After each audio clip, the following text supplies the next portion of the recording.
संदीप माहेश्वरी का जीवन परिचय। दिल्ली का एक मीडियम क्लास लड़का किराए के 2 कमरे के छोटे से मकान में रहता था।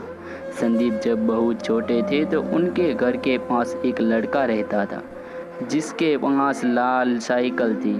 उन्होंने वही नई साइकिल अपने पास से दिलाने की जोत की, लेकिन उसके पापा ने संदीप को डांट कर भगा दिया और कहने लगे कि मैं कोई टाटा बिरला नहीं हूँ जो तुम्हारी हर ख्वाहिश पूरी करूं।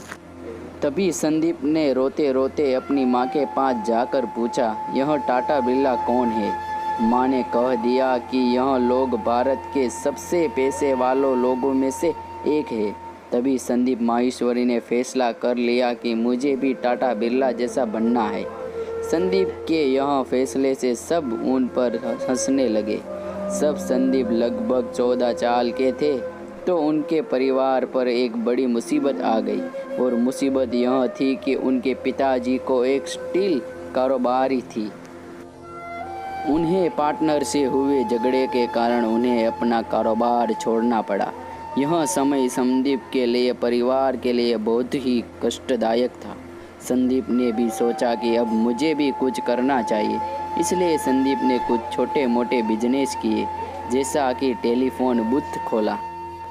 लेकिन उनका यह बिजनेस प्लान नहीं चला। उन्होंने कॉल सेंटर में नौकरी के लिए अप्लाई किया, लेकिन कहीं पर भी सिलेक्ट नहीं हुए।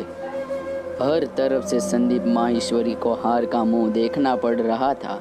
कुछ समय बाद संदीप माहेश्वरी हार मानकर एक सेमिनार में गए। सेमिनार करीब 3 घंटे का था।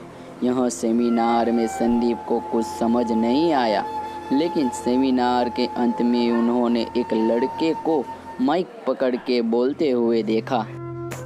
यह लड़के ने कहा कि मैं महीने के 2.5 लाख कमाता हूँ और मेरी उम्र 21 साल है। संदीप के पैरों तले ज़मीन खिसक गए। उन्होंने सोचा कि इसकी इतनी कम उम्र है और जब यह इतने सारे पैसे कमा सकता है तो मैं क्यों नहीं।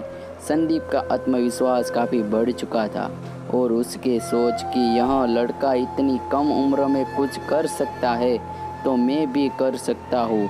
यह पल संदीप के लिए ज़िंदगी बदल देने वाला था। संदीप का आत्मविश्वास जागा। संदीप की रुचि शुरू से मॉडलिंग करने की थी और संदीप कुछ समय बाद मॉडलिंग की दुनिया में आ गए और उन्होंने कॉलेज लेवल में मॉडलिंग करने की शुरू की।